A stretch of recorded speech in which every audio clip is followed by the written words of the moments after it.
Yo, it's effective immediately. I'm DJ Hed. And it's your favorite homegirl, Gina Views. Welcome to another week of the show. Thank you for subscribing. Thank you for viewing. And thank you for commenting because there's been a lot of that shit this last week. We appreciate you. A lot of things brewing that we will and won't talk about. So appreciate you. Hit that subscribe button. You all right? Yeah, I'm great. It's a lot of shit going on outside. How's your week been? I had a good week. We're going viral. We're going viral. I've been on Shade Room twice this month. Okay. I turned my phone off for a day. I went on a boat. You did go on a boat. I went on a boat. I went to go do some hood rat shit with my friends. I finished Beauty in Black. Me too. And I'm in Numbers. What do you mean? The Bible. Oh, man, you actually pacing. Yeah. Well, I'm behind actually. No, I'm just saying, like, when people be like, oh, I'm going to read my Bible, they never, like, it'd be like a chapter a month type shit. Oh, no. Once I commit to something, I do it. Yeah. Yeah, I do it. You seem like the type that you taking notes, writing stuff down, highlighting? I started taking notes when I was in Genesis, and I realized that, well, I've always known that I wasn't the best note taker from college. So I have an issue where when I'm taking notes, I write down everything. Rather than what you're supposed to actually like notate. Mm-hmm. So once I realized that I was writing Noah's whole family tree down, I said, what am I doing? Like, what Noah's am I whole doing? family tree is crazy. Nobody's going to quiz me on this. And, like, I don't have to treat this like an assignment. Yeah. But, yeah, no, I'm a horrible note taker. And I actually, like you're in school, you get a highlighter to highlight things, right? The most important things. I'm the type that's going to highlight the whole shit.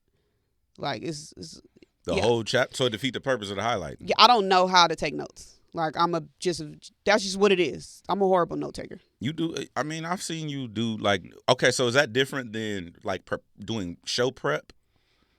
No, show prep, well, sometimes... No, because you're really good at show prep. Well, for show prep, in my mind, I'm thinking headline.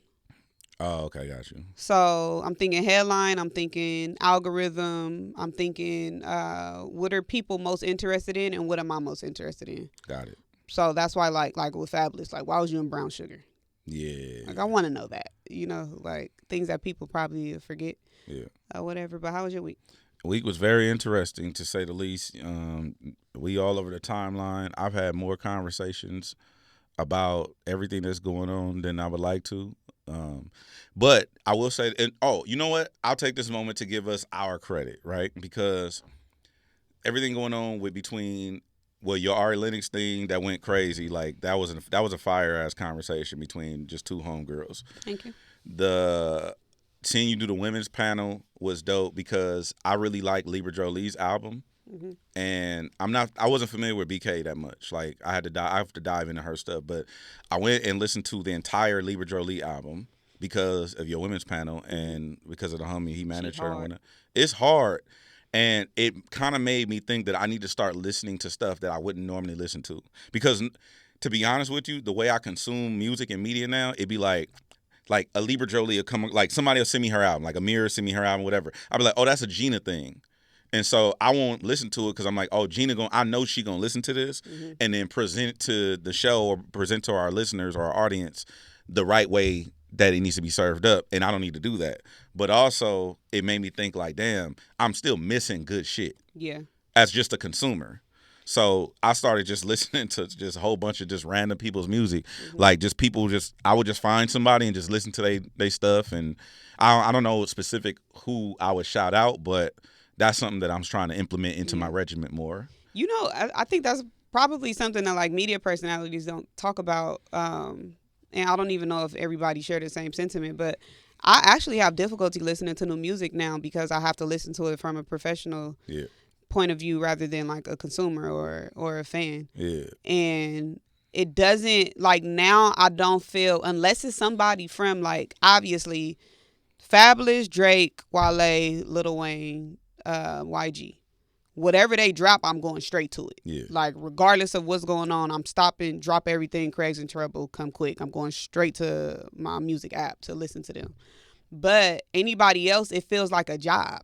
Mm-hmm. You know, like it feels like I'm listening to it because I have to talk about it, because I have to know. Versus before, you would be listening to some music and that's what makes you fall in love with it and be able to have conversations about it because you are just with the homies. Yeah. Like, man, did you hear so-and-so's project? Exactly. Or yeah. But now it's like you got to dissect it. You got to unpack it. You got to talk about shit that's in the... You say, the way this damn social media work, if you say some shit that's already listed in the credits, if you ask... Okay, perfect example. London on the Track. Yeah. When we was having the Summer Walker conversation about him writing Bitter. Mm-hmm. People was in the comments like, how y'all didn't know this? Clearly, yeah, he's in the credits, but we look at London as a producer. Facts. You know, like I'm not looking at him as the co-writer of his own records. Of his own diss track. Yeah. The record's about him. He Yeah. like, man, we finna...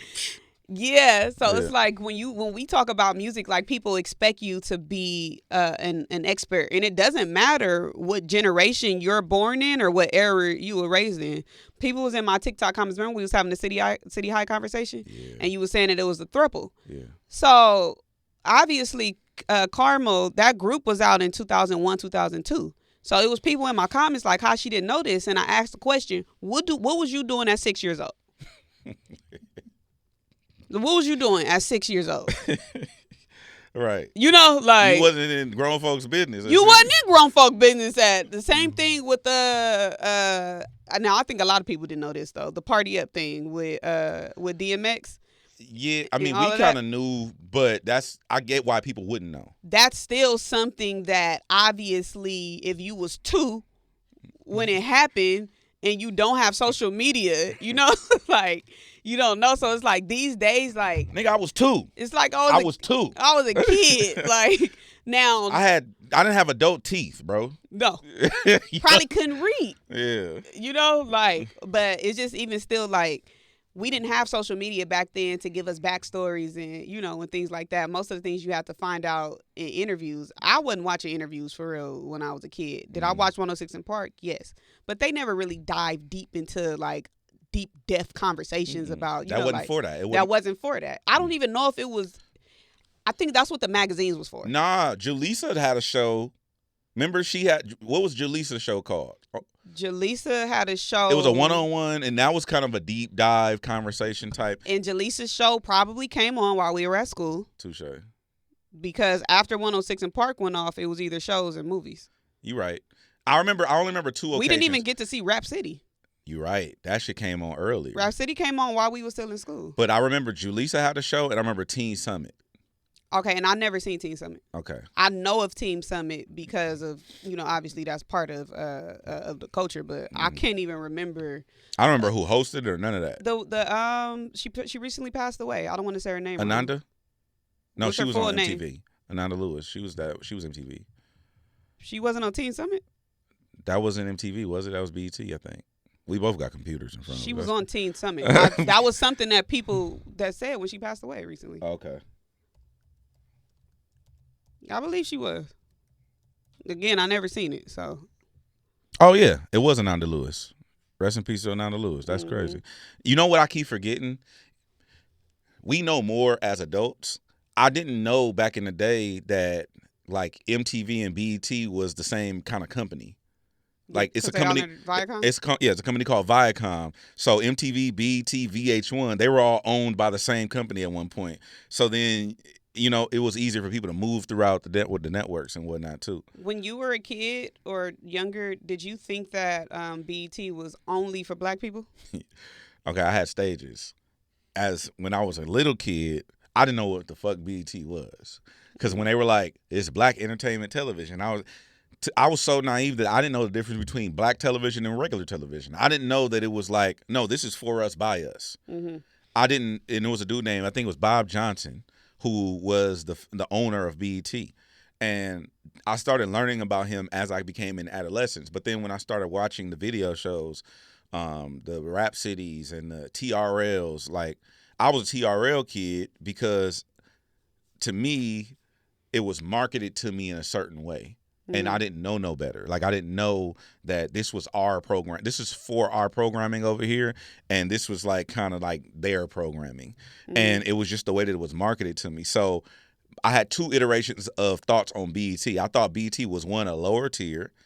And I didn't value it as such because I didn't know no better. And then as I got older, I realized, oh, this is our thing. And that's when I started gravitating over. You thought BET was Tubi? I thought it was literally just because, to be honest with you, I didn't have cable. So I only caught these cable television networks when I went to other people's house. And they was watching TRL. And they was watching MTV because it was like, oh, you watching, like, we don't watch, like, we watching Carson Daly. And it was just like, okay, I guess that's what I'm supposed to be watching. Like, I didn't know no better. My household only watched TRL when it was black guests on there. Because 106 in Park was always better than TRL. That was later. See, you younger than me. At one point, it wasn't like that. Really? Like, no, hell no. No. They didn't. It wasn't really like a lot of black people on TRL like that. Like, and I don't want to misquote this. But I'm gonna tell you, and I want to have him come up here and actually shout out to Sean Stockman from Boys to Men. Sean Stockman told me a story, and I don't want to fuck it up, but he told me that they weren't allowed to be on TRL. And this might have been a private conversation. He said he spoke about it in public before, so I don't want to blow the spot up. But they didn't really fuck with us like that until later on, once they kind of fought for it a little bit, and then they started allowing the black artists to really participate. But it wasn't like a written rule that the black artists weren't allowed or weren't welcome. It was just kind of like, oh, we'll take the Backstreet Boys. Oh, we'll take them. We'll take Britney Spears. But it was like, it's kind of like the radio station. Like, y'all want so and so? Like, nah. It'd be kind of like that. It wouldn't be an official mandate though. How many years does TRL predate 106 in Park? That I don't know. We have to look it up. But because if 106 in Park best era is Free and AJ, then when was TRL ever better than 106 in Park? It was earlier. Carson, I think, was the original host of TRL, right? And so when they launched that show, if my memory serves, I didn't have cable, so I don't know when it started. I remember how I perceived it. I'll give you the official, and I'll tell you how I perceived it. How I perceived it was Carson came on as the face of pop culture, right? He was the one that was presenting pop culture to the country. He was doing it and then you had the other guys, right? You had Sway. Sway was the only black face I saw on MTV for like 2 years. If I'm keeping it a buck, you know what I mean? Like, I didn't even know that black people were at MTV until I saw Sway. So the first episode of TRL aired in 98. Okay. I think 106 in Park came in year 2000. 106 in Park came in year 2000. Yeah. So September 11th. Yeah. So I remember, I literally remember, I remember TRL existing in a space unmatched. It was uncontested. It was the only show that you can go to go back to Sean. I'm gonna have Sean Stockman come up here. I'm just still trying to figure out when was TRL ever better than 106 in Park. Those 2 years. 106 in Park didn't exist. That's what I'm saying. What? It was the only thing to watch. Okay. I think when 106 in Park came, it took the wind out of the sails for that, because hip hop also became mainstream culture. There was a gap. If you don't remember, that's where Eminem came in, because he was against all the teeny bopper and he was dissing everybody and shit. And then once hip hop became the mainstream forefront again, that's when 106 in Park thrived, and that's when it started. TRL's competition wouldn't have been Rap City? I don't remember the timeline on Rap City. Rap City's from the 80s. I didn't watch Rap City because, again, when I was watching at other people's house, they wasn't watching that. Okay. But I think when 106 in Park came, I think it was perfect time, perfect storming, because hip hop became the thing. Yeah. So. Well, are we talking about television and entertainment? J. Cole has been making his way around the media streets. Man, listen, I'm so glad that he is talking. Yeah. Because that's one thing we be critical about. It's like, niggas don't say nothing. But our friend of the show, our family, Irene, is here. She's one of the biggest. She runs our socials and stuff. Irene is one of the biggest J. Cole fans. And I remember she was sending us in the group chat. And I was just like, I was so happy that J. Cole would talk because I didn't think that he would do an interview. And also, on top of that, I'm so glad he talked to Cameron. Like, shout out to Nadeska. I know that one came first. But when we all saw that promo of him walking that room while Cameron was on the air, and he goes, a lawsuit? For real? He was like, yeah, nigga, like, I'm glad that happened. Yeah, I don't grab the wrong thing.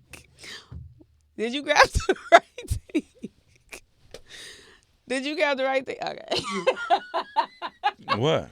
Because last time you told me for not telling you. Yeah, you gotta tell me. Okay, but this is the thing that I was really, really, really proud about, because we were the ones who was saying that we didn't think that the interview was gonna happen.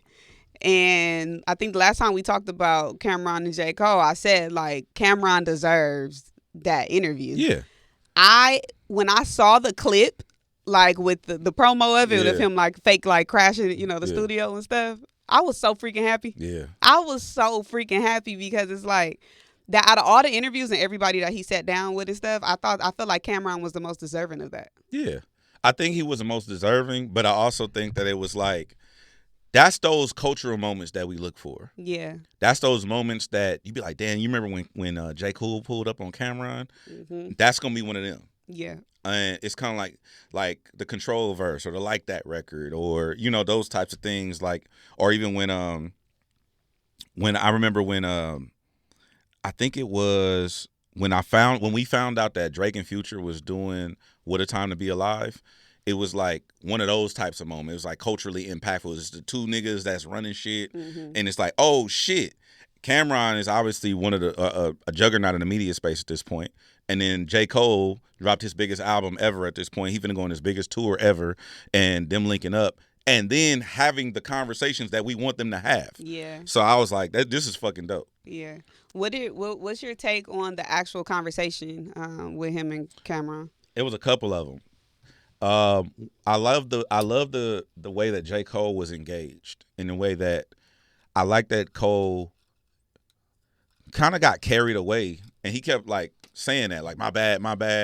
But I like the fact that he got lost in telling Cameron everything, because I know, like, they had mentioned that they had spoke, but they didn't really dive into details about the timeline of everything and whatnot. And then I like that Cole has wherewithal enough to know to serve the fans and to serve the community. It's like, hey, we want to know what's up, bro. So he literally painted the entire picture, timeline, the whole way down, from when Cameron first did the verse for him, and then he was like, man, I kept doing this, I kept doing that, but then he explained it, and now it all makes sense. Yeah. It's like, Cam, I wasn't brushing you off, bro. I was learning how to mix a record on tape. Then I kept pushing the album back. Then these niggas got into it. Pushed the album, went and remade a whole nother album. You know what I'm saying? He kept reiterating, I don't just talk just to talk. Yeah. I want to promote my music, bro. Like, that ain't what I'm on. So I loved, and Cameron, this is why I fuck with Cam. A lot of people who, I don't want to say try to do what we do, but a lot of people who do what we do cut the artists off when they be talking. I'm like, let them fucking talk. And Cam sat there and just let him talk. And I was like, damn, like, I really fuck with that. Like, I don't know if I don't think Cam has had, if I had to guess, I don't think he's had official, like, broadcasting or media training, but him just having the wherewithal to let Cole just get all that shit off. Yeah. I thought that was dope. The second part, the next part to me that stood out was the part about when Cole was talking about the battle. I think, so I watched the Nadeska interview with Nadeska. Cole didn't talk about Dot being on the Fall Off, the original version, if my memory serves me correctly. I like that Cole kind of like gave that to Cam as like, this is what happened. These niggas get into it, and I'm like, oh, not now. He was on my album. We had 2 records together. I like that he saved that nugget for Cam. And I just felt like that was like all right, here, bro, this is I'm finna repay you in a way that is gonna benefit your platform and your show and stuff like that. Because Cole is not stupid. He understands how to play the game and all that. Yeah. The other thing that stood out to me was at the end when not the end, but when I like that Cam also asked straight. Cam is like you. Like Cam will just say, "Fabulous, why was you in Brown Sugar?" You know what I mean? Yeah. Whereas me, I kind of like work through my thought to try to tell them where I'm going. And so it takes me a while to get the question out. But I like the Cam just like, yo, when last time you talked to them niggas? You know what I'm saying? Like, I don't come from an era of that. I come from an era of I have to explain to you why I'm asking you what I'm asking you. Yeah. And so I think it's just a different style of thing. So I appreciate seeing that. With the lawsuit conversation, it showed me how two people can have a shared experience but have two opposite versions of events. Yeah. So I thought that was cool just to see like how like this is Cameron's, this is his side of it, and then J. Cole starts to unpack and peel back the layers to show you like I know this is what you think that I was doing, but this is what was actually going on. And I feel like without those type of conversations, that's how miscommunication happens. That's how people stop being friends. That's how shit goes sour because I have an assumption of what I think you're doing and you're not communicating to me what's actually going on. But it's like, even if I do communicate to you, it might still come off as bullshit. It might still come off as if I'm, like giving you the runaround.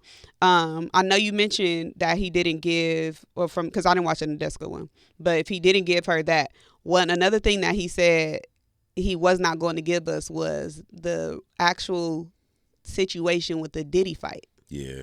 And right now he's being dragged on Twitter for using the phrase, "I'm not going to kick nobody while they're down." Yeah. And I feel like this era of the internet, they're so comfortable with dogpiling. Yeah.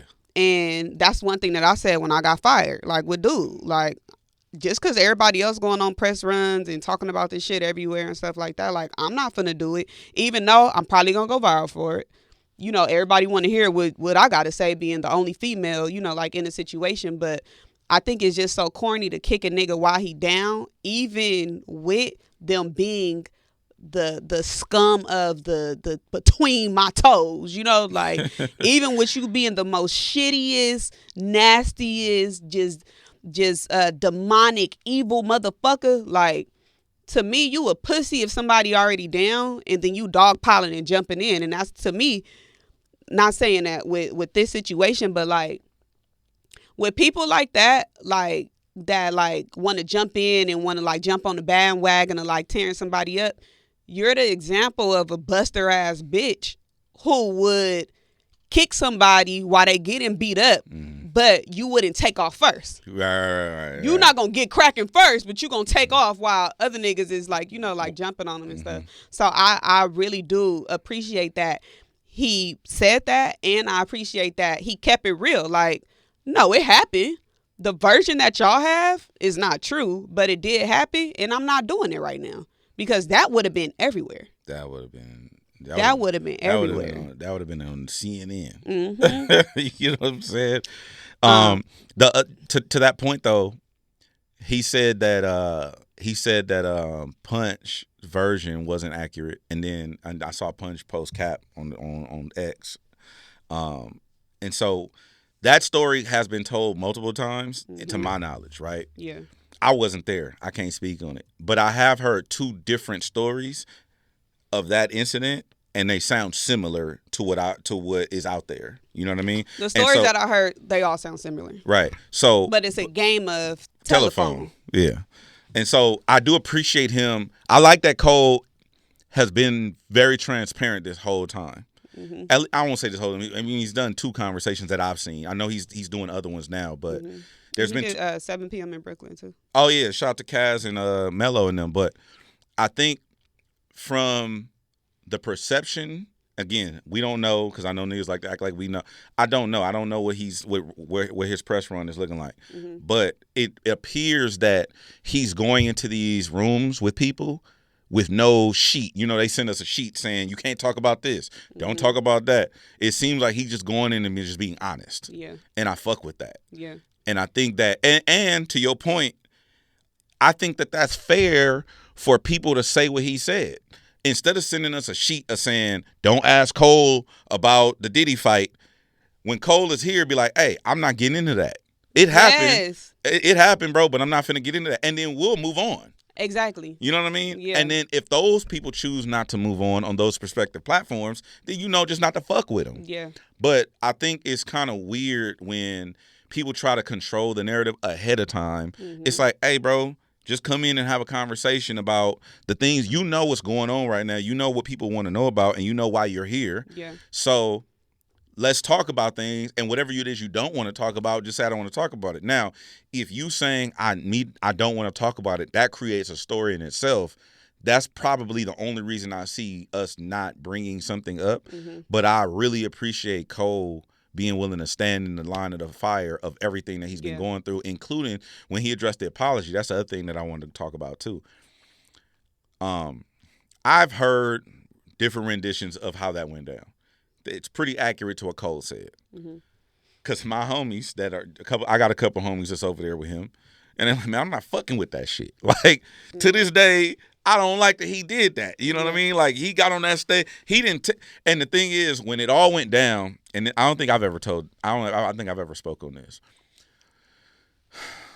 I have friends, and one of my homies, his name is Mixed by Ali. Mixed by Ali, if you don't know, do your Googles. They hit me up to do a tour. Mm-hmm. I went on tour, and it was literally on a Dreamville bus. It was wrapped. It said Dreamville Festival. We did a tour that was called Road to Dreamville Fest. Mm-hmm. And we were just going to cities across the country, going to different college towns and doing workshops with students. Mm-hmm. I'm on this tour bus.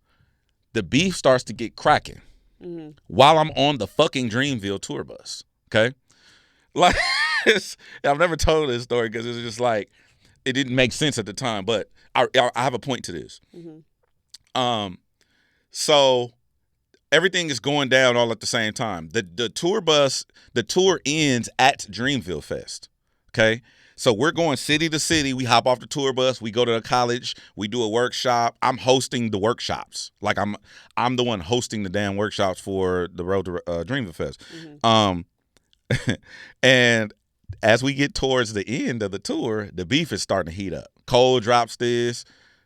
I do remember when you. I remember you going on that. You remember that? Yeah, I remember that. I just ain't never talked about it because it was a little We tricky. also didn't have the show yet. Yeah, but so what ended up happening was, long story short, is we get to North Carolina. So we're out there. It's full on. It's smoke, Mm-hmm. right? It's full on smoke. Okay. I take a picture. It's still up to this day. I take a fucking picture at our stop with not all, but with a lot of the Dreamville homies there. I do an interview with Jid. Mm-hmm. Okay.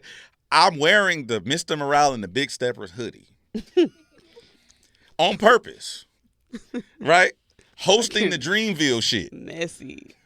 And I was like, bro, I'm out of pocket for this. Like, because at the time, Cole jumped out there. Yeah. Like, and again, I'm gonna get to my point.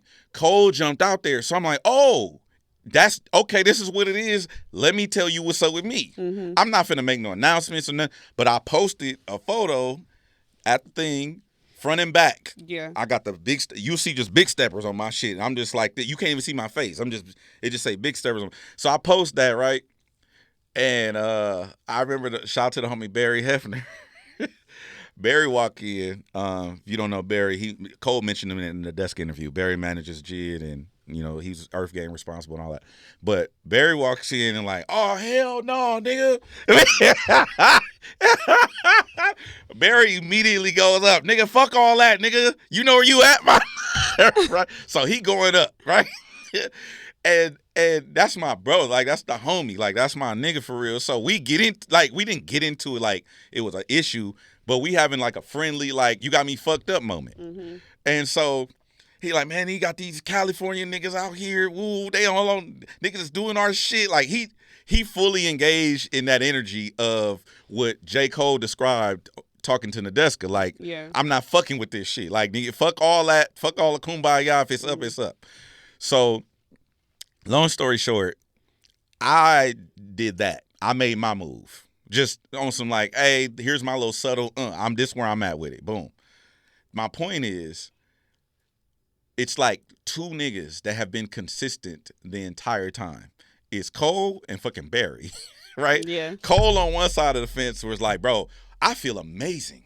Like, I feel so blessed. And he reiterated in the interview with Cam, he was like, bro, I felt the best I ever felt after I got that off my chest. Like, I just felt relieved. And you got the homie Barry, he like, man, fuck that shit, nigga. Like, even to this day, like, he'll call me and be like, man, I ain't feeling that shit, bro. Like, if it's, because he just a different cut of nigga. Mm-hmm. I say that to say, when Cole was talking about after he did the apology, and he was like, he told everybody to stand down. Like, he told his team, he was telling Cam, like, I told everybody, bro, let me walk through this. Mm-hmm. Like, let me just go through this solo. I chose to make this. My wife is the only person that knew what I planned on doing. He left Eve out of it, which Eve knows everything. You know what I'm saying?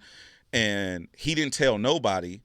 He was like, bro, let me do this on my own. I thought it was so dope for him to own that in the moment. Mm-hmm. It ain't like after the fact. I thought it was dope for him to tell the homies that in the moment, and everybody respected it.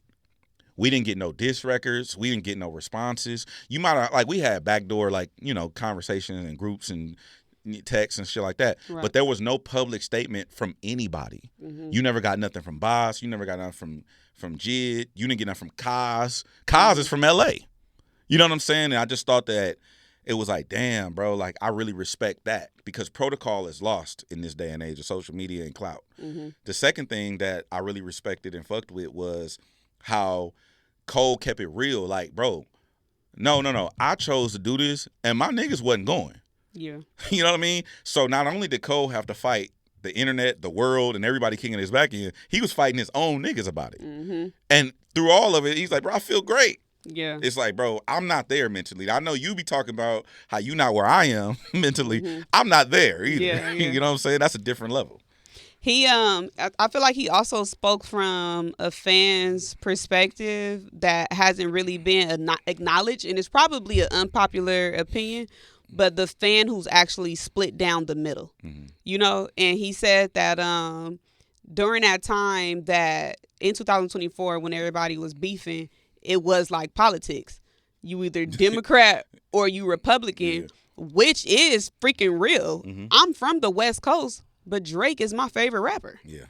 So it's like how he said, like, these both my friends. I'm happy that Kendrick is having such an amazing year, but I'm mad that it's off the strength of Drake being torn down, which is, literally the same way I felt, because it almost felt like I have tweets praising both of them, and I got dragged. It don't matter who I'm praising. Yeah, for both tweets. It don't matter. If I praise Kendrick, I get dragged by Drake fans. If I praise Drake fans, I get dragged by Kendrick fans. But you damn near had to pick a side. And it's like, for us, we pick Kendrick, then that means you're a West Coast bias. Mm-hmm. But then as a fan, if you pick Drake, you're a delusional Drake fan. You know what I'm saying? Like, it never was no middle ground during the battle. So I was happy that he touched on that, because that was one thing that I was trying to avoid. Mm-hmm. Like, obviously, I love to, if niggas rapping, but I'm going to call a spade a spade. If my favorite rapper lost, my favorite rapper lost. I'm not going to sit here and, fake it. But at the same time, I'm motherfucking proud of the West Coast. We got the pop out. Yeah. Niggas is performing. The homies is at the pop out on this corporate stage. Yeah. Gang banging. Like, we having a party in the trailers, It was freaking cracking. So it was a win for us. But it's like, damn. We stumping on a nigga grave, though, and it's like, I just feel like I said, like, that's like an unpopular opinion, and people don't really talk about how difficult it is to be in the middle and want to be happy for one, but it's like, damn, but what about him, Mm-hmm. I think when he was talking about that, I have another perspective too. That like you just talked about you being a fan of both. I got another perspective where if you look at how Cole handled the entire situation, that's a whole nother layer to what he's talking about. Because okay, technically nobody was talking to you, bro. DJ Cole. Yeah. Mm-hmm. You just jumped out there because and that's what another thing that I respect about Cole. Cole owns everything. Mm-hmm. He owns his ego, he owns his flaws, he owns all of it. So he's like, hey bro, I knew for a fact that niggas wouldn't finna let me get this Fall Off album off without addressing this. Mm-hmm. So his thing was he was being proactive. And then in the moment when he saw the traction immediately pick up, he like, oh, I fucked up. Yeah. And then he owned it and was like, let me just do this and get it out the way and just, it's going to take some time, but let me just get this out the way. That I respect, having context. Mm-hmm. In the moment, I wanted him to rap. Yeah. I'm like, oh, because I don't want to say this. And I would love to talk to Cole about this, but, and again, I don't want to assume that he's ever watched our programming or heard the things that we've. Oh no! One thing that I learned watching this interview, he sees everything. Yeah, all of them. They watch everything. Yeah, they see everything. So, again, cultural differences. We don't have to rehash it from the battle. Mm-hmm. But where we're from, Cole technically is still owed a DP for what he did, even after he apologized. You can't violate and then take it back. After you already violated, that's still a DP. Where we from? So to me, a discipline for the people that don't know what I'm talking about. So to me, he was still technically owed that, but now having context to why he did what he was doing, now I'm like, fuck it, all right. I can see why, like, Dada let it go type shit. You know what I mean? Like, all right, fuck it, whatever. He did what he did, boom, and let it go. Whereas in the moment, without context, it's like, nah, nigga, you don't get to go shoot at some niggas and then come back to the hood after we told you, who told you to go shoot at them niggas? Mm-hmm. You know what I'm saying? Now, you getting a DP when you get back to the hood. Mm-hmm. So for me, having context, going back to a conversation I had with Elliot Wilson, that's the purpose of niggas providing conversations to give people understanding, not even to the fans, but to the people who might be feeling a way about how you handle certain things, which is why I appreciated his conversation with Cam the most. I think too, like how you said that nobody was speaking to him, like he wasn't a part of it. I do think that just because it wasn't like a direct shot at him, if I call us the big three and then you say ain't no big three, that is a diss to me. Okay. And then also I feel like... No, he said, motherfuck the big three. So I can see that. Yeah, it's like if I say, hey, this is my brother, and I don't got no fucking sisters. Oh. It's like... You know what? I overlooked the human element a lot of times. Yeah. You're right. Like if you say ain't no big three, and I'm calling us the big three, because like I told you before, they are the big three. Yeah. At the end of the day, they are. Off subject, but to me, that whole class, that class of them was always J. Cole, Big Sean, Wale, Kendrick, and Drake. Mm-hmm. That was always, to me. But so it's like if I call us the big three and you say that we not the big three, that is a shot at me. I can see that. Yeah. And then also I feel like Tyrese's part. I mean, not Tyrese. I'm sorry, I'm watching Versus. Chingy did just come out. Chingy came out? Chingy just came out. Bruh. Chingy just came out. We gonna get into it, but... Damn. I kind of lost... I love pulling me back. I That's fucked up. I was about to start talking about... I fuck with pulling me back. I don't even know what I was saying just now. What was I saying? Damn, bro. J. Cole... Oh, J. Cole's a part of that era where when niggas is rapping, we all rapping. Yeah. We not shutting up just because my name wasn't said or, like whatever the case. It's like, oh, we outside, everybody sparring. I feel like he comes from that because I mean, I wasn't raised in the 90s or the 2000s, but I remember when a hot song would come out. I mean, I was raised in the 2000s, but not enough to know what was happening when people was getting dissed, is what I'm trying to say. But what I do remember from the 2000s is when a hot song came out, everybody rapped on that beat. Yeah. When a nigga came outside and started rapping, everybody used that beat and started rapping over that beat. Obviously, this is not the same thing or whatever, but I just feel like he from that era. Somebody say something disrespectful, somebody say something wild, we all coming outside. No different than I'm the king of New York. Yeah. From Compton. You know, like. Yeah, I feel that. But what did you think about him saying that the control verse wasn't disrespectful? I'm with him. I agree. Mm-hmm. That was just like, hey, he named the niggas, hey, bro. But I'm like, yeah, it's good, but I'm trying to murder all you. This is competition. Mm-hmm. I want the crown. Like, I want a ring. I want the chip. To me, that's not disrespect. If I had to choose, the like that thing would be more inflammatory than the control verse. Mm-hmm. I don't look at the control verse like a diss at all. Yeah, I think niggas looking at that like a diss. Like, I think even Big Sean spoke on that. He didn't take it like that. I think in the moment. Yeah, because all them niggas is cap. That's what I was about to get to. Yeah, in the moment. I think in retrospect, where you're looking or re-listening to it with a mature set of ears, you're going to look at it like that. Yeah. But if a nigga from Compton say, I'm the king of New York, that's, just imagine right now. A nigga from New York saying, if a nigga New York say, nigga, I run Compton. Niggas tripping. Ooh. Niggas from Inglewood tripping. Like, I do you one better. It's good. What? Nigga Lefty Gunplay tripping. Yeah. And he from over there. He ain't even from it. Like, he not. Nigga Joey Badass said TD. Nigga Highland TD Park East. niggas is tripping. Like, you know what I'm saying? Like, what you mean?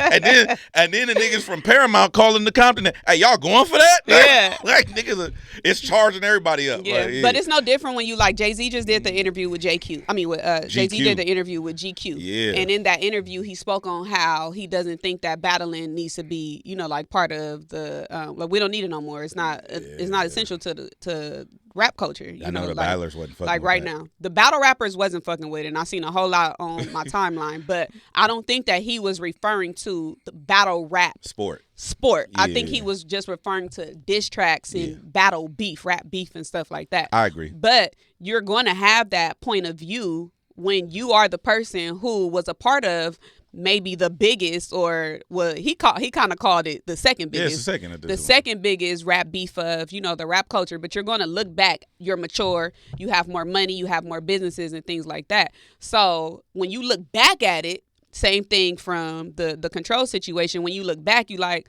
oh, that's not what I thought it was, or that doesn't fill the void that we once thought that it needed to feel. Like, it's not, we don't need it no more, like, so I feel like I can see a nigga feeling like that at 50. Like, nigga, when you 25, you like, man, fuck this nigga. Exactly. You know what I'm saying? Like, exactly. This nigga said da-da-da-da-da, or, whatever the case. But, I mean, I think, too, once you experience it, because, like, I've said it multiple times, when y'all get serious, I'm not in that. Like, when it gets serious, I'm not playing these games about people, kids, and their family, and their likelihood, and, like, stuff like that. So, once it get personal, I am looking at everybody like, hold on. Because I only want it to be on the beat, like we done seen where it goes when it goes too far. Facts.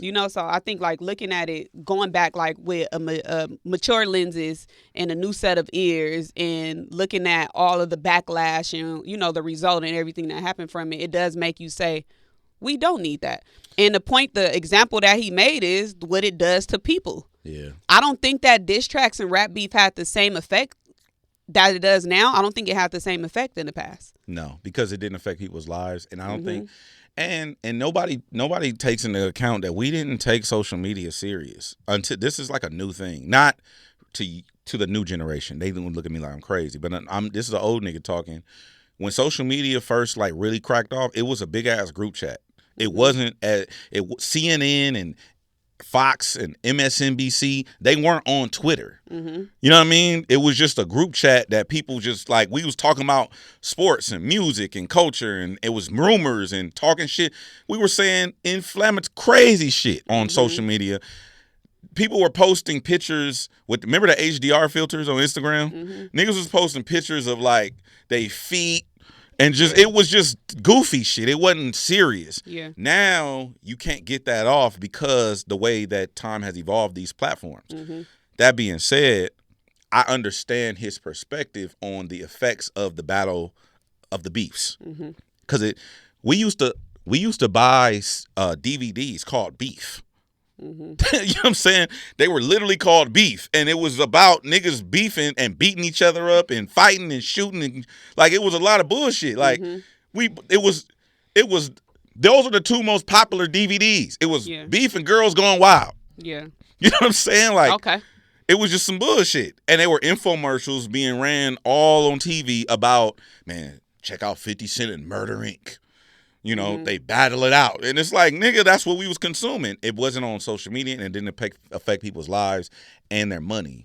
I think, too, this could be because although, what was that? What is Nas and Jay-Z? Is that 2002, 2003? When they got back together? When they was beefing. Oh, shit. That was 2001? Top of 2000s, right? One Mic. No, that was, he dropped, Gotcha's, Takeover, Blueprint, 2000? So ish. The point of me asking that question is, were Jay-Z and Nas where they are in their careers, was that equivalent to where Drake and Kendrick are today? Yes and no. Okay, I don't think so. No, in a sense that, so this is a whole, now what you finna do, we finna get dragged, because there's this whole subreddit about Jay was falling off, and the battle saved his career. That's an actual narrative that exists. I would love to talk to Hov about that, but that's an actual. He would probably disagree, obviously, but that's actually a narrative that was persistent back then. It's like that battle saved his career, and it didn't fare well for Nas until he dropped. But Nas won, but it saved Jay's career. That's the kind of narrative that's being painted about that. How would you label, like, were they in their prime? Were they on the way to their prime? They hadn't reached their highest height? So if I had to guess, Nas was kind of prime-ish, and Jay was still, he was not heralded as the guy he is now.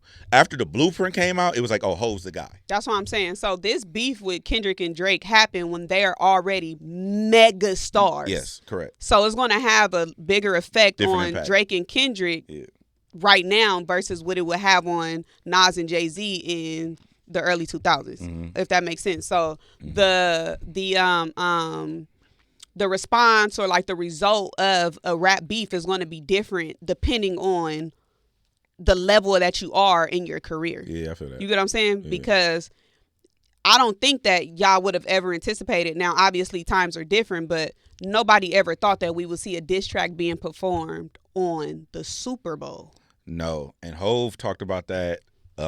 He kept it real though. I fuck with Hov, man. Like, he was like, one, the narrative about him conspiring, he was like, bro, I'm Jay-Z. I love that he said that. And I can't wait to say that, because you know how people be having like one-sided beef and be like, oh, you don't fuck with me or I don't like you. I can't wait to say, I'm me. Why would I give a fuck about you? He's like, I bro, love when he said that. I'm Jay-Z. Like, I'm Hov. Yeah. Like, what the fuck? Like, why do I care about that? Because it did come off as if it was like a smear campaign or, or whatever the case. The other thing that I really appreciated about the Jay-Z GQ interview was him sitting down with somebody who's actually a fan. Yeah. And you know how you just mentioned how Cameron let J. Cole talk. He let him talk. He didn't interrupt him and things like that. And he asked specific, direct questions. I think what makes for a good interview is, number one, because a lot of people put, like, if the interview is bad, they'll put it on the interviewer. Yes. And they'll be like, oh, you didn't ask the right questions, or, you made them uncomfortable, or this and that, which is definitely a factor. But another thing that I think makes for a good interview is the person being interviewed talking. Yeah. And giving those deep and depth responses and, like giving detail and telling, no, this is how this happened, giving you a timeline and why this happened and things like that, versus like Because I remember when I was watching interviews back in the day, I don't want to call no rappers out, but I remember when there was a point where it was cool for niggas to be arrogant in interviews. Yeah. You know, like where they like, nah, yeah, I don't know. Ask them, you know, like stuff like that. So I like that. And then I think that, like I said, another thing that makes for a good interview is the interviewer has to be a fan of you. Yeah. Not just well researched and knowledgeable of who you are. Like, I think it helps when you're actually a fan, and I think that makes the person being interviewed more comfortable because I'm sitting down with somebody who actually knows me. Yeah, or they care, they care about my music. Shout out to Frazier, man. He did an amazing job. He did that. I ain't gonna lie. Like, I like how they did it too. And to be honest with you, it made me take notes just as a creator and as a platform. I kind of like how they did it. The video, like, obviously their GQ's a magazine, so they're gonna have their print and they're journalists, so they do have the traditional way to consume it. You can go read the entire interview; it's transcripted. I think that's dope. Yeah. Shout out to Terrace Martin. I did one with him this year too, like a month ago or something, and he made it a point. Like, no, I want to get back to print. Like, I want my shit to be transcribed, and we're gonna talk, but I want it to be print. And what's dope to me is the way they shot it, though, is it's not just a straight through like how we do ours. It's more like it's broken up and there's a transition in it, and it's like, okay, it's shot like a television show. And I kind of appreciate that just because no one's really doing that from the internet side of things now. It's more just like it just is what it is, and we put it up. Yeah. So I thought that was dope creatively. Also, when it came to the Jay-Z thing, one thing that stood out to me about Hov is I want to get closer to how he is. I be intentional about the stuff I say, but sometimes, like, I can tell that I kind of just run off and just kind of spew. He's so impeccable with his word. That's one of the 40 Laws of Power is be impeccable with your word. And to me, like, no word is wasted when he talks. Like, it's just, every word it means it needs to be there. If you take out a word, it'll lose context, and if you add a word, it'll just be extra for no reason. Yeah. And I want to get to that. I like the way he when I believe he said something, they didn't allow me to, or they made me not, something like that. The what's his name? The interviewer? Frazier. It was something like that. Tharp. It was a statement that he made, and Jay-Z said, "Stop and remove that from your vocabulary." Yeah, asking permission. Yes. Yeah. And I'm like, dang, I need to start doing that. Yeah. Like, I need to start speaking because your mouth make your world. Yeah. So if I can't, for me to say something like, oh yeah, they're not allowing me to do this, or they're telling me that I can't, and things like that, and it's like, no, you can do. Like, can't nobody stop you from doing what you want to do. Like, that's what I took away from it. That's actually, if I'm being honest, obviously I'm watching for the tea, everything else, but that was my biggest takeaway. Yeah, I feel that. Was when he said, remove that from your vocabulary. I've never seen Hov speak and didn't get a gem. Every time I've ever watched Hov, I got a gem. Something that I can apply in my actual life. I'm like, damn, yeah. Even, he don't even know, but Hov is mentored me. You know what I'm saying? Through his music. But then because, I ain't going to blow the spot up, but it's people that he talks to on a regular basis that I talk to on a regular basis. And like, oh, well, Hov told me, woo, you should do this. And then I'll take them like, damn, okay. And then I apply that, and Hov don't even know he helping me. You know what I mean? So I think that's dope. We'll move off this, but the other thing that was really important, which to me speaks to his character. Well, two things. One was a lawsuit. There's nothing there to like really expound upon. Like, he vindicated his name. But when Cole was talking about the Jay-Z, the Roc Nation deal, Cole was speaking on the fact that, because Frazier brought up the Cole situation and whatnot, and he was like, well, yeah, like, like I saw the potential, like, woo. And this is one of the first times I ever seen two people who kind of like grew apart. I don't know what happened. I wasn't there, but have the same story, and it literally overlaps to the point, to the T. It's like, and Cole kept it real. He was like, bro, I came in on some. I thought this was gonna be like Kanye. I thought I was gonna have my chaining day on. Like, I thought I was gonna be like, he was gonna put his arm around me. He thought he was gonna get the chaining day on stage type treatment, and he was like, no, Hov was a full on executive at this point. Yeah. Like, no, bro, here go your budget. Yeah. Like, here go your recording budget. Here goes some resources. I'm gonna put you in with this producer who we done made countless #1 records with, and Stargate, and off to the races type shit. And Cole, I think, and I've said this on the show. That's why I brought it up. I've said this on the radio. I think Cole had a false sense of what this shit is, and he brought that up. He said that. He brought that up when he was talking to Cam. It's like the shit shifted to, it's just, no, this is business, bro. This ain't the early 2000s where I'm finna bring you out of the summer jam and put a chain on you. Like, that's what Cole was looking for, and I think that's also what turned Cole into who he is now. Yeah. Speaking of Jay-Z, though, the Roots Picnic lineup Fire has been released. Jay-Z is headlining. It is a beautiful day to be a Jay-Z fan. Facts. You're getting him everywhere. Facts. And I feel like he coming out here soon. He gotta come out here. I feel like coming out here soon. People feeling like this is a rollout because he randomly talked to GQ, right? Like, he randomly talked to GQ. I don't think that was random.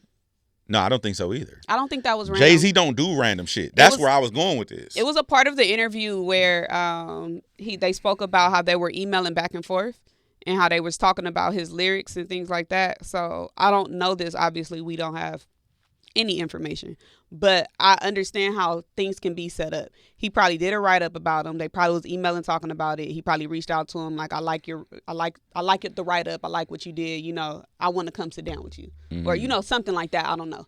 I'm sure that Jay-Z recognizes that this is a actual real fan who's in media, and he just like Cameron deserved that. I feel like he deserved that. Yeah, I feel that. But Frazier also did the write up on the clips when they first were doing the first rollout. They dropped their the print interview that they did. That was also Frazier. That's why I don't think it's random. I think it was deserved. You know? I feel that. But the picnic. The picnic. So it's Jay-Z. We got Erykah Badu with the co-headline placement. Kalani. Brandy, T.I., Mariah the Scientist, and then now this is where shit get interesting to me because I remember when shout out to our dude Motown Lee. He does a festival in Atlanta called One Music Fest. And I remember him telling me about, like, I'm gonna have Greg Street come out and do a set. It's gonna be Greg Street and Friends, and then so and so and Friends. And I'm starting to notice these festivals are incorporating that into their lineups, where that wasn't always the case. You would just book the artist and they would come out and do their set, and then they would have their person that's on their records feature on the set and stuff like that. But I really enjoy when you get them, like, you don't know, like, it's Jermaine Dupri and Friends. Nigga, that could be Bow Wow or Usher. I've been like, to you know what I'm saying? Like, you don't know. Like, I don't know who that's going to be. I've been to a festival where it was Jermaine Dupri and Friends, and it was amazing. Yeah. Who did he have? I don't want to say because I don't want people to think that I'm saying that. Yeah. But I think that I'm not going to say it. Okay. We'll talk about it. We'll talk about it. Oh, it's way in May. Yeah, we'll have this conversation again. We're going to have it again. Also, T.I. having, like, a really high placement on this festival, to me, is super dope because actually we were just talking about this at FYI, and T.I. is I want to give him his credit. T.I. is number 36 on Billboard Hot 100 as of right now. That's incredible for Let 'Em Know. Everybody loves a song produced by Pharrell, etc.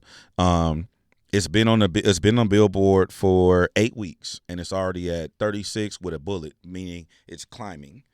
And for T.I. to be in the game this long, take a hiatus, go on a comedy run, and then come back to music with this is his first record. You want to know what's crazy too? What? We still ain't even got the album. This ain't even the album. Yeah. And he dropped the follow-up single, which is I was just be rapping the shit out of it, Trauma Bond. And this is why I really fuck with Tip. Tip to me is the same. He got the same. This is crazy. I'm having a realization. A lot of these dudes that I look at that I really are big fans of, they just are men. Yeah. And they're just very masculine, like I'm a man type shit. T.I. is, I look at him with the same energy as I look at Hove. And it's just, no, these are my truths. Here's my story. And good, bad, or indifferent, good, bad, or ugly, this is the truth. And I feel like T.I. is one of those dudes because he dropped the Trauma Bond record and he's just talking about his family. Like, yeah, this like he got his people. The hook is him talking about his son, and he's just like, yeah, we flawed, we might be fucked up, but this is my family, and this is what I'm riding with. Yeah. And I fuck with that energy. So I like to see T.I. having his moment. And then also I want to shout out to DJ Jazzy Jeff. DJ Jazzy Jeff's Magnificent Block Party is on part of this Roots Picnic. That's one. I don't know if I'm gonna go to Roots Picnic, but that's one person I need to go see before I can't go see him. Is Jazzy Jeff. He's one of the reasons I'm a DJ. Really? Jazzy Jeff is so incredible. Like, if you never seen Jazzy Jeff I used to watch during quarantine. I would just go on his stream and watch him DJ and just be like, oh my God. Like, Jazzy Jeff is. So when I finished Will Smith's book, all it did was make me more of a fan of Jeff. Mm-hmm. I mean, obviously, I'm a big Will Smith fan. I love Will, but it made me even more of a Jazzy Jeff fan. Just learning how Jazzy Jeff low-key birthed the Will Smith career. You know what I mean? And just seeing, like, it's just fire, bro. Like, I'm just a huge fan of Jeff. Mm-hmm. Also, shout out to DJ Miss Milan, who's on that lineup, too, which is big. The females showing up on the lineup, but Miss Milan is the homegirl. She also, on tour and stuff with Doechii. So I think it's a cool lineup, though. Before we dropped our episode last week, or after we dropped while we was here, Latto announced that she was pregnant. I mean, I think it was the moment we left the studio. Yeah, it's one of the worst crept secrets in the industry. Yeah. But what's so crazy is, okay, so I just didn't want to be that person, but I did think she was pregnant. But I respect girl code so much that, like, I was never going to admit it or say it. Yeah. Because if I say I'm not pregnant, then I'm not pregnant. Like, why is y'all telling me that I'm expecting and I'm not expecting, you know? And she dropped like a vlog and like content and stuff around her pregnancy and talking about, like, just coming out with her secret and, also with because I mean, we knew they was in a relationship. Yeah. But it's like they hadn't really like stamped it yet publicly. If I am trying to protect my baby, protect my mental, protect my child, why would I come out and tell y'all what y'all being so thirsty to know? Yeah. Like, and they that's say such a that personal thing too. The first or second trimester is like the most important of a pregnancy and stuff. And I don't think that the casual viewer, fan, supporter understands how all that disrespect can take a toll on somebody. Mm-hmm. Because for whatever reason, we've gotten to a space on social media where you can just disrespect somebody just if you just don't like their hair, they clothes, or just because you don't agree. Mona, shout out to Mona. Don't call me white girl. Yeah. We was talking. Mona's crazy. We need to have her up here. We do need to have Mona. She's insane. But we was talking. This is totally off subject, but we was talking or whatever. You and Mona was talking? Yeah. Oh, okay. About the La Russell thing, and she was having a conversation with somebody. So she basically said how much she agreed with what we said to La Russell. And the person had told her, like, no, Gina said a lot of shit wrong. Mm. And then Mona was like, no, she said what we were all thinking. And the person said, well, I'm not listening to nothing that she said because she been disrespecting July Leos. Bitch, that's why I've been disrespecting July Leos, because, bitch, you're dumb. Like, bitch, you's an idiot, bitch. Bro. Like, bitch said, I ain't listening to nothing that she said. Anything she say is wrong to me because of what. So I'm wrong for what I said to La Russell off of Zodiac. Bitch, this shit not real. Like, just off rip.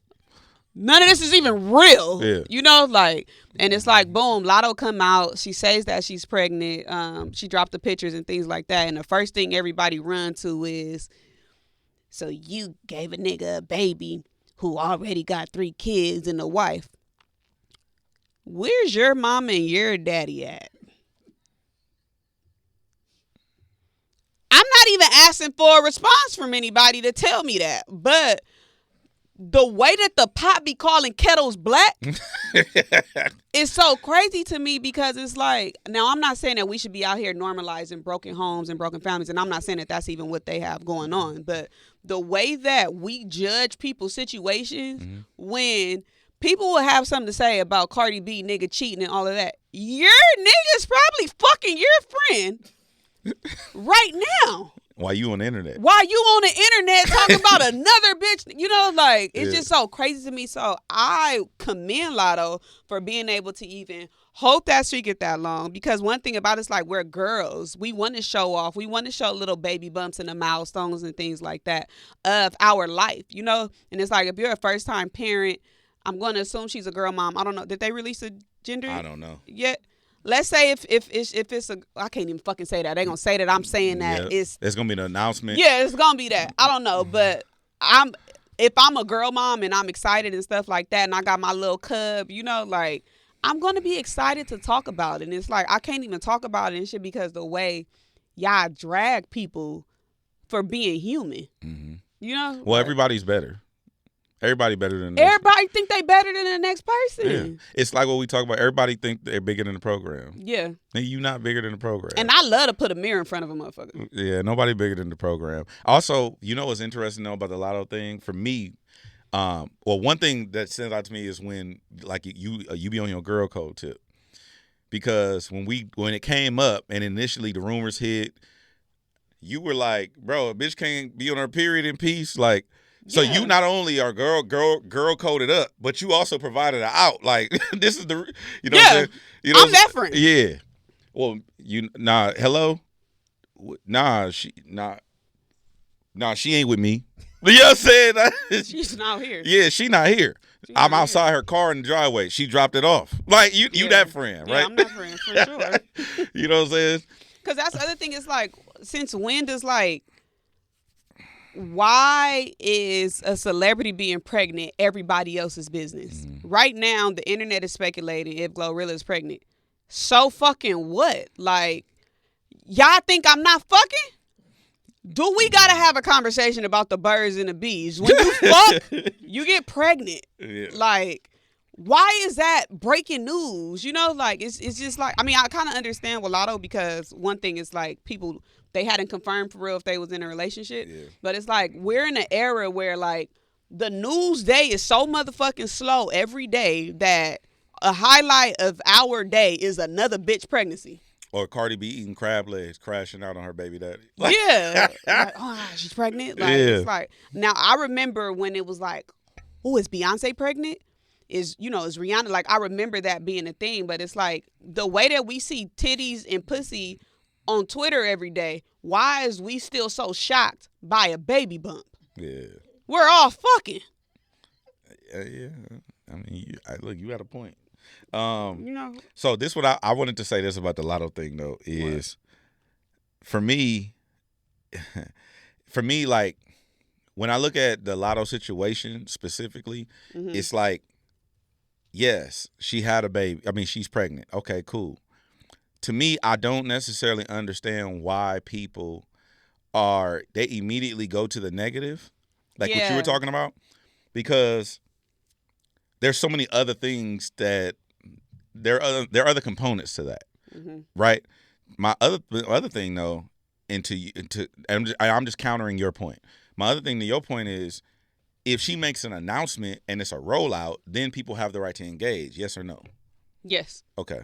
So if you make it a deal, then then you have to also accept what comes with that making of a deal. I mean, Latto couldn't even like a baby post on TikTok without people. Yeah. I forget what the post was specifically, but let's just say it's a DIY video of, like pregnancy or whatever. Latto has saved the post to her TikTok and the person screenshotted it and that became a headline. Like, look, like y'all see, look, she is pregnant.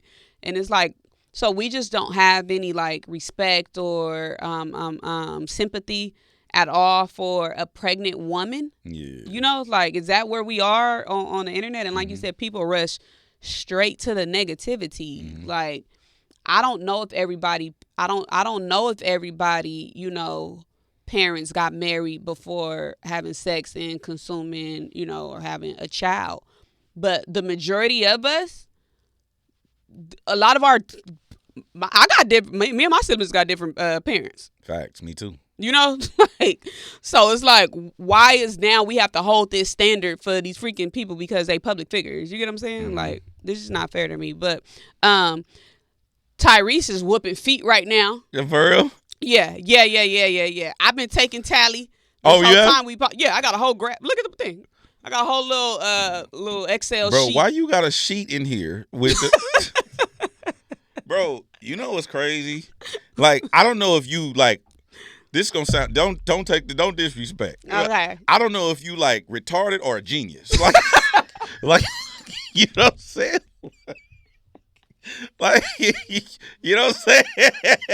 because like, how the fuck are you having a conversation with me, bro? She got a whole Excel sheet with the count and everything, right? Like in our notes, nigga. That's insane. She fully engaged in a Latto conversation with an Excel. She got the songs back and forth. Okay, Tank did this. Fuck up the bed. Tyrese did signs like. Bro, this is insane. Woo! Bro, Avery, my nigga. Avery got verses on the TV behind me. bro, she is stupid, fool. Okay. Yeah, so- well, I mean, I learned a lot. This is the thing that I think that millennials don't get enough credit for our ability to multitask. And I'm really only referring to the second half of millennials. Not us. I'm not referring to y'all. Okay. Because y'all didn't have sidekicks. I had a sidekick. When did y'all get sidekicks, though? I was in 02, 03. But what grade were you in? Nigga, I was out of. I graduated in 02. Exactly. We had sidekicks In and school. technology in class. Got it. So we come from the era where you had to learn how to text Without looking. and look up.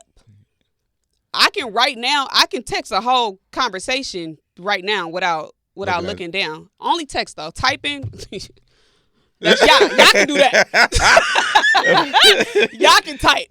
Y'all can type without looking, but we can text without looking. We need. I think the second half of millennials, we need a lot more credit for our ability to multitask because I feel that though. I can have a podcast playing, a song. I can have a podcast playing in one room, songs, music in the bathroom, and I can be on the phone, and I can tell you everything going on. See, nah, I don't know if that's the. I don't think my tism will allow me to do that. What? Like, Can you scroll and watch TV at the same time? Yeah, but I can't. I can only do one audio source. So you will only be paying attention to one thing. No, I get irritated. Like, you know when we go to the studio with niggas and they play us their music. Mm-hmm. When I tell you I lose my shit when a nigga turn the music all the way up and then start talking. Yeah, so I don't like that. But what I'm saying is, in here, if there was music playing, I couldn't talk to you. Mm-hmm. I can't do two competing frequencies. And I don't know if that's spectrum or not. I don't know what that is, but I just, It's just because you didn't have to text and but look okay. Because y'all phones was a little different. No, let me ask you. Y'all had to keep pressing 9 to get Z. West Coast. So let me ask you this last question about that. Could you type without looking on a keyboard that's starting to raise and bubble up? What do you mean? On the sidekick. Remember the keyboard used to bubble up and raise off the... That's where we learned.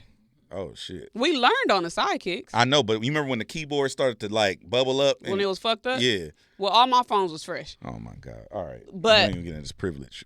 It wasn't privilege. I just took care of my shit. Nigga, if you texting on it, it's going to raise up. That was a defect. All right. So... Do you see a turtleneck on this charger? No. I take care of my shit. I had my phone for about 4 years. Okay.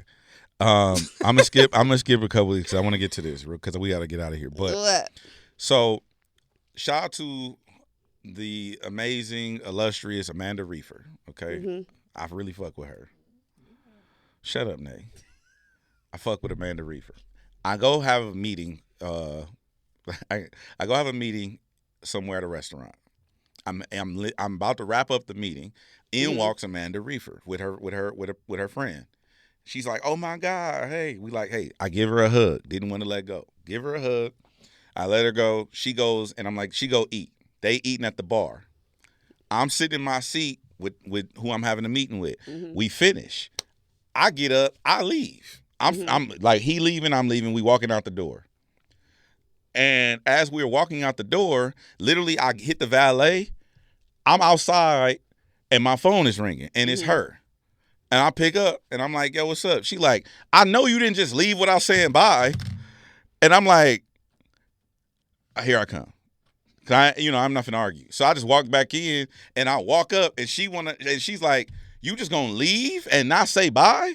And I'm like, yeah, I'm good for the Irish goodbye. Like I don't say bye to everybody and do all that shit. I kind of sneak out. Like that's my thing. Yeah. She's like, well, don't get at me like that. Like don't do me like that. Like that's rude. You don't have manners. And she just like, and I'm like, oh my God, like am I fucked up? And so my thing is, to me, that's a social norm. And you know how my brain is. Like again, I don't know where I'm at mentally, but I'm a little crazy. Mm-hmm. I don't do the goodbye. I don't like. I used to hate. I'm gonna tell you. I used to hate going places with Chuck Dizzle. Okay, because you gotta say bye to everybody. Nigga, Chuck says bye to everybody in the building. Every nigga, the janitor, the niggas washing dishes. Oh, good to see you, my nigga. Chuck, my nigga. Yeah, you know what I'm saying? Like, good to see you. You know, I'm see you later. Like, and I, you know, you do the same thing I do. Kind of like we just kind of, we gone. Yeah. Is that rude or does it depend on the setting? And then what social norm don't you subscribe to that's like that?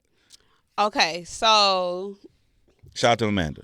I don't have a problem with you not telling nobody goodbye. Yeah. Now, if you was just with one person and you didn't tell that person bye, then that's different. Like, hey, I'm about to get up out of here. Because most of the time, me and Tally don't ride together. Mm-hmm. So I would go tell her, like, hey, I'm about to go. Or she'll come tell me, like, girl, I'm finna leave, you know, or whatever. Like that makes sense. It's not too many times where, like, one of us done looked up and the other person was gone and we didn't notify each other or whatever. But when I leave places, I don't even say goodbye. I chunk the deuce up and whoever caught it, that's for you. And then I leave. Like, they know. Like, if some shit going on, I'll be like, and then I just leave. And then I'll get text messages like, where you go? What happened? Da, da, da. If you don't have my location, you'll never know where I'm at. Because I'm not even replying until the next day. Oh, yeah, girl, I have to get up out of there. You know, whatever. So I'm not mad at that. The other thing, if I do say bye, I'm going to do, all right, y'all. I'm not going to each individual person because when I got here, I hugged all 50 of y'all.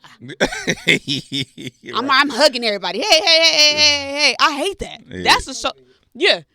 That's a social norm that I hate having to speak when I walk in the room. Me too. I also don't like, I'm not going to text you and say, hey, wait for your hey. How are you? I'm good. How are you? Yeah. I don't give a fuck about how your day been. I don't care what you're doing right now. I'm jumping straight through and asking my question. Yeah. Did you talk to blah, blah, blah about blah, blah, blah? Yeah. I don't do the whole, now, the only thing. Pleasantries and shit. I don't do that. Now, if I got some tea, I'm be like, hey, where you at? Yeah. Are you by yourself? Yeah, you know I'm going to call you like, you outside? Yeah. You know, like, what you on? But other than that, like, I don't believe in all this greeting shit. And that came from the ancient times. Like, I don't want to just I don't want to greet people. Yeah. Like, why? Is that the only one? Because I think we both align in that. Well, we're the problem. I know we're the problem. Yeah, that's a us thing. I know we're the problem. Yeah. My point, though, is like, what other things do other people consider normal that I consider completely ridiculous? Speaking to strangers in the hallway. An elevator? Yeah. Why am I talking to you? I don't know you. I once got told that there is a difference between passing in the hallway and the elevator. And I'm like, it's walls. You know what I'm saying? The only thing I'm going to do in the elevator, if I walk in first, I will press the floor that you're going on. I will ask. Like, what floor you going on? Yeah. I will ask that. Another social norm that I don't agree with, or what you say? Yeah, don't agree with. Subscribe to? Yeah. I don't believe in sitting close to somebody. Like in the theater? I think that we should all spread out and do our own thing, because why do I got to be up on you? Why you got to be up on me? Like, if I'm sitting in the theater, I don't feel like we should be trying to fill every seat. Like, if I'm out somewhere, I expect car wash, perfect example, car wash. Oh, getting your car wash. If I'm getting my car wash, like, and I'm I'm over here, like, in the corner. You low. Don't come sit in the missing seat. Find the furthest seat away from me. Hey, you know, that be happening to me at the airport. It be, nigga, this a red eye. It's hella seats. Nigga, you sitting right here. Like, why you sitting in your assigned seat? Like, find somewhere else. There's hella seats in this motherfucker, bro. Like, another social norm. Mm-hmm. Don't ask me what I'm eating. What you mean? Like, oh, what you got? Why? You're never going to taste it. They want some. It's for me. This is a personal. If we was a la carte, it'll be different. But my food not a la carte. My food is my cart. That's how I feel about food, too. This for me. I don't like when I'm eating and somebody be like, oh, you put hot sauce on that? Yeah, bitch. The fuck do my plate got to do with you? I don't like that. Do you ask for niggas food? Because I hate that shit. No. Like when niggas like, why you don't want to share with the girl? Not niggas. When a woman is like, they sit across from you, I be like, hey, this my spot. My boy owned the spot. You should get the lobster spaghetti. I know you like pasta. Mm-hmm. No, I'm gonna get the salad. Well, that's just girl shit. That's just girl shit. You want to share my food, bro? And women, there are some times where we are not logical and we do things that don't make sense. So that's just some real girl shit where I'm a girl and I just want to do what my nigga doing. Like, that's what I feel like that is. But me, if I go on a date with somebody, because I lied when I said no the first time. I definitely do will like dig in a nigga plate. But I'm giving you context. Okay. Let me provide context. If we go somewhere and neither one of us can decide what we want, but we both like, dang, I want that. And then the other one like, but I want that. And then the other one like if you get stuffed chicken, right? Or if I'm with a date with my boo, whatever, right? My boo gets stuffed chicken, but I'm like, well, I want shrimp because it look good. And he like, dang, I do kind of want that shrimp though. I'm going to just get the shrimp too. In that instance, one of us should get the other thing so we can share. But that's the only exception. Because neither one of us could figure it out. My solution is order another one. I'm finna get both. But well, you got more money than a lot of people. That's not. I be on big bag shit. Okay. Cardi B said, or Latto, I forget if it was Latto or Cardi B. What they say? Broke niggas make you pick. Rich niggas get you both. They talking about bags and shit. I'm talking about a fish. I'm talking you tripping, nigga. Anyway. One other social norm that I don't like or I don't fuck with is saying bless you more than once. Like, I'm not finna keep blessing you all day, bro. Mm-mm. You got one, maybe two bless yous out of me, because I don't even know why the fuck I'm saying bless you. You know what I'm saying? Your heart stopped or skipped or what? Hey, bro, you here. I think you good. You know what I'm saying? Like, is that callous? Like, am I tripping? I do think at some point we got to rework the manner list. Facts. Because a lot of this shit is old. And this is what we outdated. gonna do. Let's do an open manner recall. And whatever y'all think, if you listen. We're gonna do a manner recall? Yeah. Let's re-rock the manners. Well, let's start with all that salad fork shit. Because it's gonna get 8 regardless. Yeah, I don't give a fuck what fork it is. I don't give a fuck. Why do I give a fuck about the fork? Why would I give a fuck about the fork? Hey, bro. This is a stabbing, scooping, eating apparatus. Now, the soup spoon. We do need the soup spoon. No, though. You can use a tablespoon. Nah, the soup spoon different than the tablespoon. The soup spoon deep. Hear me out. Okay. The soup spoon a little wider, so the tablespoon more. More what? Pause. We're gonna re-rock the manner list. You know what I'm saying? Hit us up. Or actually, make your manners list in the comments. Yeah, can y'all give us a list of manners? The new manners list. Let's do the new manners list. They got to give us a list of manners, and then we got to rework the old manners. Okay. We just got to restructure the whole manners. We're going to remix the manners. Yeah. All right, so make a list of manners that either make sense to you, don't make sense to you. Tell us what it is, and then we're going to remix them bitches. And honestly, are you logged into the Effect Immediately Instagram? No. Let's do it in the DMs. So they don't got to go through all the comments and all that type of stuff. Okay. Because we don't, I don't read the comments. Okay. So I don't want to see no bullshit going through the comments because a lot of y'all going to be hidden from the channel if I get in that motherfucker. All right. So DM us on our socials. Yeah. DM us. Yeah. DM us on our socials on Effective Immediately. Just search Effective Immediately. Don't double dip either. Yeah. Either send it to him or send it to me. Send it to Effective Immediately. Oh. You don't check your DMs? Hell no. Are you going to check the Effective Immediately DM? No. Nay, So Nay still got to do it. Nay and Or Irene. Yeah. Irene, you heard that? What we signed you up for? Yeah, is she good? You know what I'm saying? I stay out of it. After that, the 2024, I stay out of my DMs. But yeah, we're gonna re-rock the manners. We're gonna remix them. So send your list, and we're gonna do that next week. You got your cards? Nah, I left them at home, but I got T-shirts in the mail now. Oh, okay. T-shirts in the mail now. If you want to purchase a shirt, Gina Views.la and the card game, hofashions.com. Make sure you hit that. Make sure you subscribe to our channel. And we got some people to shout out. Oh, we do have people to shout out. You want to shout them out next week? Yeah, we got to shout them out next week. Top of the show. Shout them out. Top of the show. We got to go. Make sure you tap in, subscribe, please. We appreciate you. It's effective immediately.